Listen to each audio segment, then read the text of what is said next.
But breakthroughs aren't permanent until you practice them over and over and over. You might have a breakthrough watching a video about how to drive a car, but until you get out and do it over and over, you can't master that move. But once you do it over and over, it becomes second nature. And it takes those times for those new neural pathways to take in.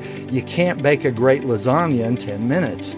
It's going to take some time. Hi, I'm Becky. Welcome to Short Story Long. In this podcast, we discuss ways you can integrate who you are into how you lead. Today, I'm joined by Greg Stevens, someone who knows a lot about what it really takes to communicate well and lead effectively. Greg is a communication consultant and executive coach with a business degree from Baylor, and he's also a certified professional behavior analyst, master certified trainer, and corporate executive coach. But beyond the credentials, Greg brings a wealth of lived experience. He's spoken on big stages, facilitated tough conversations, coached leaders at all levels, and literally wrote the book on rebuilding relationships. Build New Bridges, The Art of Restoring Impossible Relationships. Over his 25-plus years, he's worked across Fortune 500 companies, national organizations, pro sports, advertising, tech, healthcare, small business, and even government agencies. He's seen leadership and communication challenges from just about every angle. And today, we get to learn from that perspective. Let's talk about a key inflection point in your life and career. Welcome to the podcast, Greg. Becky, thanks so much for having me. It's a pleasure to be here. Yeah. So let's just dive in right to the crux of the matter, that inflection point, right? So What is the situation that you are facing and the change that you face that we'll be kind of digging into today? Yeah, I think it all stems back to when I was asked to be out on my own when I was very young. I was 17 years old. My dad was a preacher at a church. And we were just outside of the Dallas area. My school was in the Dallas Independent School District. And my dad came to me on a Saturday. He said, son, your mom and I decided to leave the church. And we're resigning tomorrow. You graduate from high school on Tuesday. We're moving on Saturday, moving to East Texas. And here's 5 families that said they'd put you up for the summer. You need to get a job, pay them rent, and figure out what you're going to do with your life. Go into the military, get a job, go to college. But in a week, you're on your own. And so I had my car and my clothes, and that was it. And that was a real inflection point, in my opinion, that affected everything after that point. And there's many more along the way, but everything came from that place where I was kind of pushed out of the nest, not in a mean way. My dad told me, he said, son, I'll never let you starve, but never make the mistake of asking me for money. Right. Absolutely. It makes me think of, I received luggage for my high school graduation, but not quite as stark of an inflection point as what you're describing here. The message was there, but not necessarily the timeline, right? And so I'm curious, when you think about, your life prior to that conversation with your dad, what were your expectations at that stage about what your timeline would be for figuring life out? Yeah, I thought I was going to be able to have at least the summer. I didn't even know you had to apply to colleges. I just thought you went and paid and went to college. My dad had a doctorate, but he got it later in life. And so I didn't really have any idea. And I was expecting a basketball scholarship, and I ended up in a wheelchair my senior year. And so my basketball aspirations were gone. But my grades were great. And I thought, I'll get out here and I'll be able to have some time, but I just didn't have any time. And I didn't even know another inflection point, I have to say. It made me really take a good, hard look at what I want to do. And I'll never forget, I knew I wanted to go to college. There was no ifs, ands, or buts. And I knew I had to pay for it. And I remember my mom, I went and visited him one time during the summer, and my mom took me to a place called East Texas Baptist College. It's outside of Marshall, Texas, out in the middle of nowhere. and they showed me the campus, and it was sad. Nothing gets the school. It was just that a place. And my mom looked at me. She said, "Son, Baylor's a dream. East Texas Baptist is a reality. You can live with us. You can do this." And in that moment, basketball had been taken away. I was out on my own. And I knew in that moment, I said, it went the other way for me. I knew in that moment, that was a determining moment. I knew I was going to Baylor because I thought, what is life if I can't live out some dreams? And I made that decision based on having to be out on my own. And I made it to Baylor and did it in 4 years and paid for all of my school. Yeah, yeah. And so it is interesting, right? It sounds as though she was basically saying, look, this is the safe choice. If you do this, you'll still get the degree. Everything will be fine. And Baylor, wow, that just feels too far of a step, that dream that she talked about. When you think about what that triggered within you, if you put yourself into that younger version, right, of that 17, 18-year-old young man, what were the thoughts that were going through your head when she said, that's a dream, that's not something you can achieve? Well, until that moment, I didn't really, I don't think I ever knew how to take a stand for myself or what I want in the world. I had worked hard at basketball and other things, but in that moment, it was a decision that it was visceral. And I've had it a couple other times later in my life that I can't do this anymore. I have to do something else. And I notice that when it shows up, and even recently shifting in my career, you just know there's something deep within, and I can't, to deny it would be to, I don't think it's living. I think life is lived on that edge because it is frightening. It is scary. But I also believe being pushed out of the nest, it was like 2 months before that moment happened, that being pushed out of the nest showed me that, oh my gosh, the world is not fair. Surprise! And if it's not going to be fair, I'm going to go for what I want in the world. I'm not going to settle for what is just offered me. I'm going to go out and do something more. Yeah. And it strikes me that you say it's a visceral feeling. To me, that means that it shows up in like mind, body, just like a physical boom. When that happens for you, can you describe what that sensation is like for our listeners who may not have ever had that moment yet? Yeah, it's putting it into words is interesting because visceral is close to about, but physically what it does for me, it's like, it's a defiance that runs through your body. My body, for me, it comes from my gut. Different people have different body experiences. And for me, it's my chest and my gut. And it's just like, there's something that tightens and it says, I can't do this. There's no other way to go at that moment. And and the answers come because it's from your body, your muscles, and everything within you knows, I think. And then when you make that decision, it's like, what did I just do? Yeah. And I notice even as you think about that, there's this inhale, exhale, the body relaxes, all of that tension wherever someone holds it in their body. Like you said, for you, gut, chest, and for other people, maybe neck, shoulders, whatever that might be. And that's why I ask, right? Because so often we think, okay, a visceral feeling.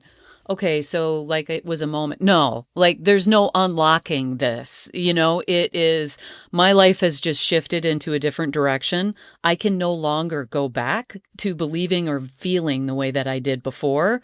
And this is really what I talk about with that inflection point, right? Is I have to make a choice here. And my choice is going to be to challenge myself to achieve that dream.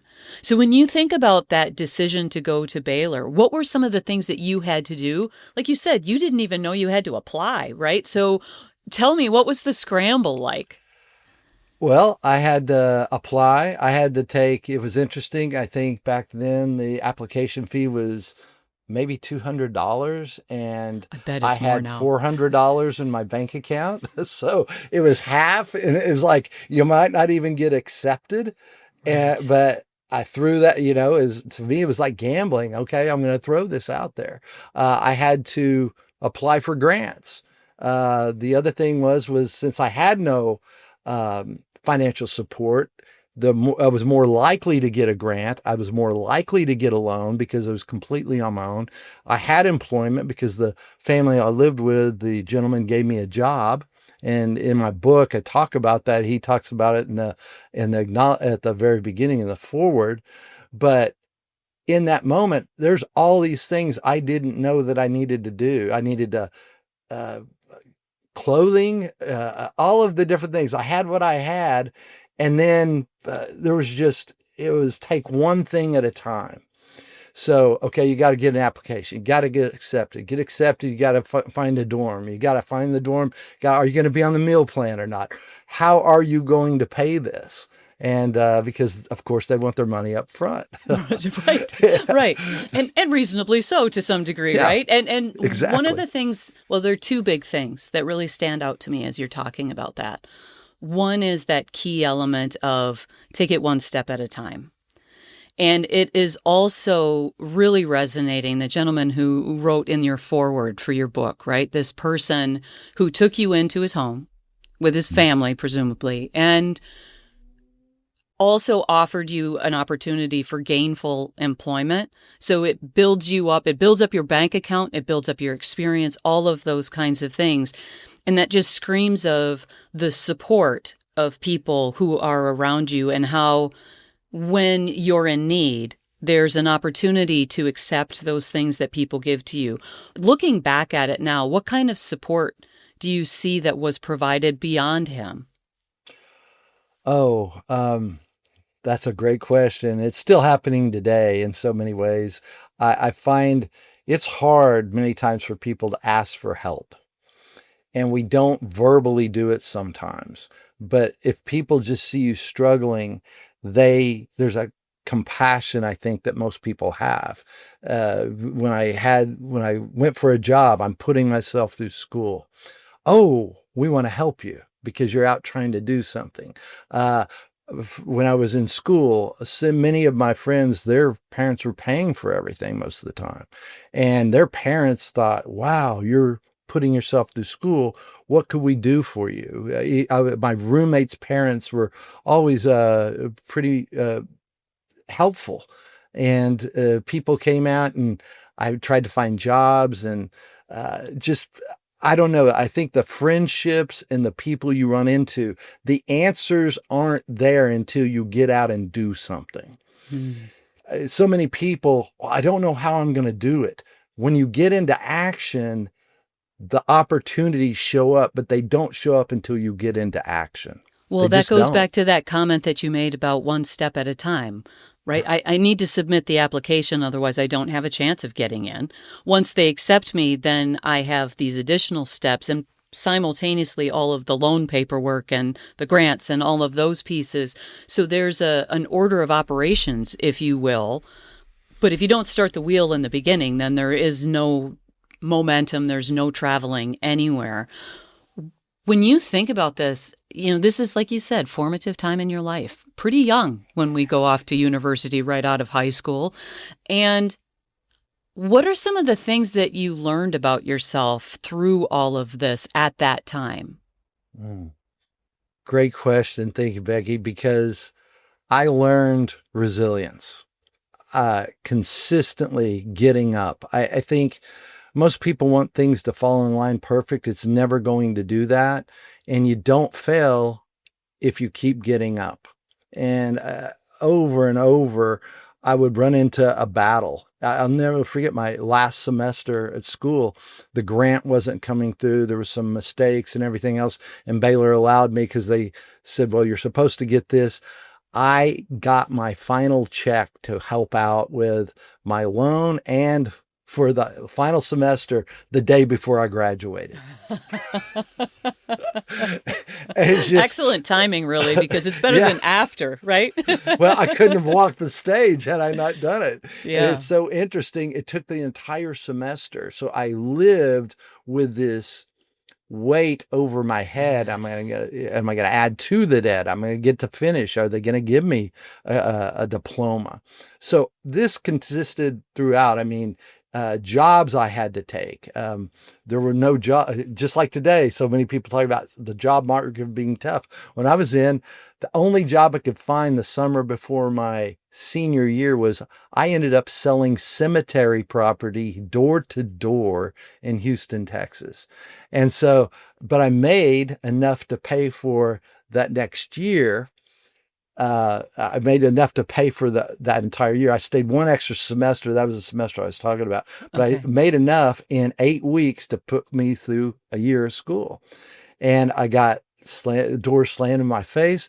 The resilience I had to have is the key. And I also realized I found out what, my metal was, what I could do, what I could step into. And at some level, I became what I felt like was bulletproof because I could go up to anyone at any time and start a conversation and get in deep with someone because of the experiences I was having. Yeah. Yeah. And I know that that connects so much to the work that you're doing now, that getting into the conversation and going deep so quickly. How do some of those skills and insights from that period of your life still carry through into some of the experiences, whether it's how it affects you or how you interact with some of the folks that you're helping? Yeah, for me, I think all of this, the biggest idea for me, what followed through is getting comfortable with being uncomfortable. Because in a difficult conversation, the emotions are flying, you don't know what to do. What is it like if I can just sit back and calm myself? What was that look like? Turn my brain back on, engage with it. Just know also this is just temporary. This is going to pass. Even like a good feeling passes, a bad one does too. Right. And we tend not to think about that. We think it's going to last forever. They don't. It's a short amount of time in the reality of it. But until we do that and do it over and over, I think also your comfort, you have to build it. You have to Mm. get uncomfortable over and over and over to do the kind of work I do. Because many times I'll do a family mediation, and it's tough or I do mediation with business partners, all of that, and I'll get in and work with them to try to heal the relationship. And there are things that are said, there's uncomfortable silences, and sometimes people want to talk, and I'll stop them and say, let's go back to that. Let that land for a minute. Right. Sit with it. Sit with it and hold on to what you just heard and see where that's going to go. And when you think about all those times when you had that cloud of concern, whatever it might have been, am I going to get accepted? Am I going to have the money I need? And you talked there a little bit about you calm myself. What are some of the things that you do to calm yourself? Well, for me, I think this is the human body. Breathe. They always tell you in martial arts, first thing, breathe. Working out, breathe correctly. I've also learned recently, you need to breathe through your nose, not your mouth. And there's different levels of energy that comes with that. But when you breathe deeply, it starts to shift the nervous system back to Mhm. where you need to be. Then the other thing is, ask yourself internal questions. I ask people to find the questions that really pull you forward to be your best. Because when questions turn the brain back on, when we go into fight or flight mode, a question actually reverses the process. But here's the thing, it takes time for adrenaline to get out of your system. So I can ask questions, begin to turn my brain back on, but it takes time to wash that adrenaline out, sometimes 10, 15, 20 minutes, maybe more. But if I can have my brain on, that's all I need in that moment. I actually try to let that tension just try to go, know it's there, but turn my brain back on by those questions. And questions are specifically like, what is it I want in this moment? How can I be my best right now? One my friend gave me, when I feel attacked, how can I open my heart right now? Mm. That's a big one, because I believe that when we open our heart, a whole lot of things show up that wouldn't normally do that. And it's hard to, in a business situation, when you feel like you're being taken advantage of and it's heated. And then all of a sudden, I don't want to open my heart. Right, right. You just wounded me. Why would I be nice to you at this point in Exactly. time? And it's so interesting because, in the work that I do, sometimes I have people who are coming to me and saying, "Oh, Becky, after that meeting, this person came to me and said this." And this wasn't true some time ago, right? And this is the growth that we go through. But now I'm able to put that through a lens of, well, that's what their experience was based on what their intake was. And I guess, and look, I still get triggered. I still kind of get annoyed sometimes and things like that. But for the most part, I look at it and say, is there anything I can learn from that? But I'm not going to take on what their stuff is, because that's not for me to carry. And I'm betting that you, like me, didn't graduate from university and go, whew, I'm just going to see how can I open up my heart in these moments. What were some of the things that you learned along the way that brought you to the place that you are now? I took classes like Landmark. I took other types of training and reading, but it's more than that. I actually applied it. I went out and did it. One of the things I found is all the insights you have in a class, they're great. Breakthrough thinking, but breakthroughs aren't permanent until you practice them over and over and over. You might have a breakthrough watching a video about how to drive a car, but until you get out and do it over and over, you can't master that move. But once you do it over and over, it becomes second nature. Mm-hmm. And it takes those times for those new neural pathways to take in. You can't bake a great lasagna in 10 minutes. It's going to take some time. So you've got to be able to make sure you give yourself the time to practice what you've learned. I taught a lot of classes, and the way to mastery is give yourself time after a class to practice. Yes, absolutely. And doing the reps and going in there and then recognizing. There was someone that I had spoken to on the podcast earlier this year who was talking about the difference between the first and the second presentation is the biggest improvement. And beyond that, you can incrementally make those improvements. But from 1 to 2 is when you sit back and you go, okay, that did not go as planned, as it turns out. And I need to figure out what I want to do with this. And it strikes me, too, because I know how much you were involved in crucial conversations and all those pieces. And then you made the decision to write your book. What was it that prompted you to say, I have something to say that is unique to me? Yeah, that's one of those things it's the one decision I put off for so long. I loved working with crucial learning and teaching crucial conversations. And the universe just said, there's something more, and you need to put out your message because it's unique and it's truly shows why crucial conversations works. It's the true application of it. And so I tell people all the time, that was a 20-year pregnancy. I should have had that baby a long time ago, but it's okay because I also learned so much along the way. And I love my relationship with crucial learning. They've been great. And I love that I've got something to say about the application. And it's something when I taught classes, I would see people go, oh, that was the best class. Thank you. I really tried to make it my own and show the application. But I found that I need to spend time with people holding their hand to do that.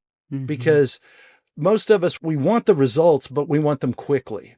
Well, the quickest way I found is I taken 20 something years and put it into 20 weeks. But that's just it. It still takes time to bake. In 20 weeks today, people are like, oh, that's too That's long. too long. I can't do that, right? And, Yeah. your 20-year baby is a beautiful baby, right? That's Thank you. offering all of these opportunities for people to really go deeper and really participate with themselves in that process. And I know how important that is to you. And what's really powerful is I link it back to that inflection point, right? Where it's take it step by step. What is the first thing that I'm going to try on this? And if that doesn't go as planned, how am I going to adjust and adapt so that the next time it gets me closer to where I'm trying to go? So it makes me think about how you had a direction and an outcome, but you could not have ever designed the plan to get there. When you're working with your clients now and they want to understand, step by step, what is it that I need to achieve in order to meet this goal? What's the answer you give them? Becky, I just want to say that's where you're great. That's my experience with you from our podcast and working for this one and looking. You're a very processed person, and it creates clarity. And I think when you're doing anything, you have to have clarity. What's the next step? You can take the next step. You can't take all of them at once. There's just no way to do it. You do one step at a time till the end. I've got some process people who I've coached, and they said, "Oh no, I'm not worried. Once we put the process together, it'll be done," because they're that confident about the process. So when someone asks me about the process, I walk them through. We're not going to throw you on the deep end right away. We've got to first walk you through, and everything I do in my program, we actually ask them to do outside the program. So we even set up agreements and talk about what respect looks like at the beginning of a class and how we're going to hold each other accountable. We get to know each other. We build a relationship. Then I start with good things, easy things, things of acknowledgement that are going to add to, like Stephen Covey said, that emotional bank account. Build that up and begin to talk about the hard things. And then you gradually get up there. So in my programs, people come in with a list of relationships they want to improve, the ones they want to clean up, and the ones they want to complete. And they're all different conversations. And I don't even see the list. I have them keep those lists, and they come and give their experience, what they learn from it. But it's a process to go through. But one of the biggest things is first taking responsibility for your life. And that's why I tell people consistently, this is the one quote I do first in all my talks is everything in my life I create, promote, or allow. You have to take total responsibility. Then you can say, what's the next step? What's the next step? If I don't take responsibility in my communication relationships, I tend to blame others and remain stuck, or I tolerate things that I shouldn't be tolerated. I don't like the words that I don't want to tolerate. Yes, absolutely. And it makes me think too, in terms of this idea of taking responsibility and owning the consequence of a choice that you make. And it makes me think about that conversation you had with your mom. And she says, Baylor's a dream. And so your life went the course that it did because you made the decision, or your body made the decision, to go to Baylor. And I'm curious, what do you think would have been different if you had followed her direction? So such a good question. My guess is that I would have probably settled on a lot of things in life. Because to me, it was such an inflection point when I just had to, it was, like I said, that visceral feeling. I think if I would have said, it would have been easier to say, it's okay the next time. It's okay the next time. And I was fortunate that I did that. Does that mean it couldn't have changed later? I also believe you can always change. Right. And so it may have taken me longer, and my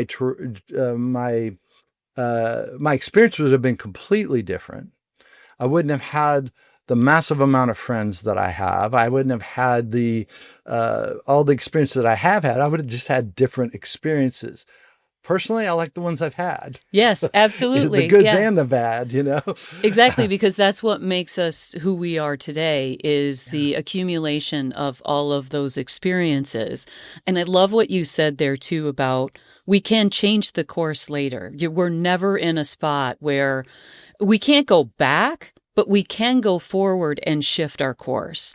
And it makes me think about, I think you and I have talked about my decision when I got the acceptance letter to go to Yale. Also a visceral, I must go. And it just was, in my case, just a calming of my body of just knowing this is going to happen. And then there was nothing that anyone could say or do that kept me from the belief of I will just find a way to make this happen. And I think that there is a piece of us that just starts to grow and blossom when we make those kinds of decisions. One of the things that you talked about for yourself was that resilience. But there's usually a little bud somewhere within us that blossoms from. What would you say was that bud for you in terms of that resilience within yourself? Yeah, I know the moment that happened. When I was in high school, I had a coach, my freshman year of high school, Tommy Collins, and I've had him on my podcast. And he was an amazing coach, and he would cuss you up and down and yell at you, and just people wouldn't be able to handle it today. He was worse than Bobby Knight for sure. And he came to me one day after practice. He said, "Stevens, I know you've got more in you. What's going on?" And he said, I couldn't say anything. He said, "Come out with it, son." I said, "You're yelling at me all the time, coach." He said, "Son, if I wasn't yelling at you, I don't care about you." He said, "I see potential. I want to turn that." He said, "You should have me chewing on your butt every day to the point you've got blood dripping from your butt when we got coach chewed my butt today," Yes. because that means I care about you. When he told me that, I knew he really did. That shifted everything. That was the bud of saying resilience, resilience. Just because it's hard, someone's yelling at you, you're embarrassed, whatever, you're growing. That's the potential you have. Yes. And Yeah. one of the things that really strikes me is earlier you had talked about, even recently, in terms of career shifts and changes and things like that that are happening. What it also tells me is that this wasn't, and this is so true for people that I talk to, it wasn't a one and done. It wasn't, I had this one inflection point and then life was just, steady state after that. No, it becomes this series of events where which is the path that I will take. And with that, it makes me really ponder this idea with you about when we're facing those decision points, those inflection points, and we say, I could do A or I could B. And who knows, maybe there's a C, D, and E in there as well. What are the things that you think are the most important for people to be thinking about in terms of the choice that they make? That's such a good question, because I think what you just said is not typically just A or B. Many times that's just what we see. And in the moment, it goes along with, the fear that we have, and fear always distorts. So if you're fearful about a decision, you've got a distorted view in the first place. That's why I say coaching is so important. That's why I think mentoring, you good friends, people you can run it past that care about you.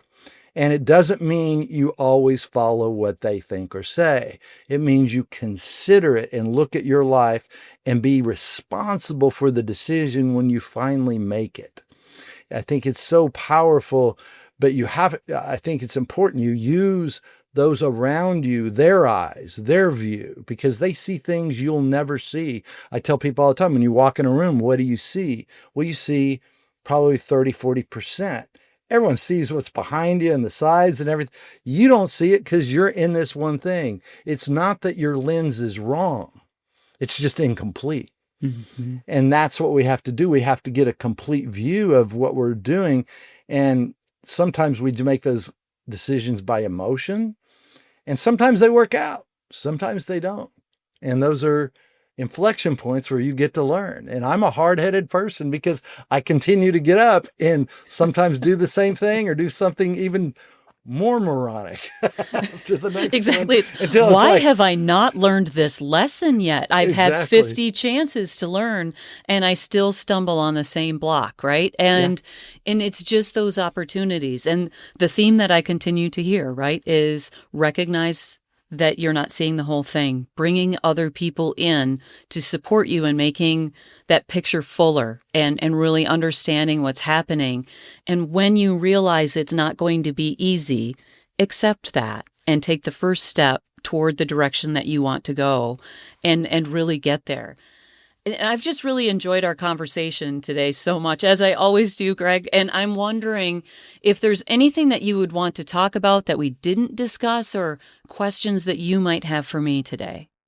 I love your insights. And from what we've talked about, I'm going to kind of throw a question for you is based on what you've seen, how we've engaged, what would you tell our audience about what your engagement with me and what the work we've done and the work you do? How important is that?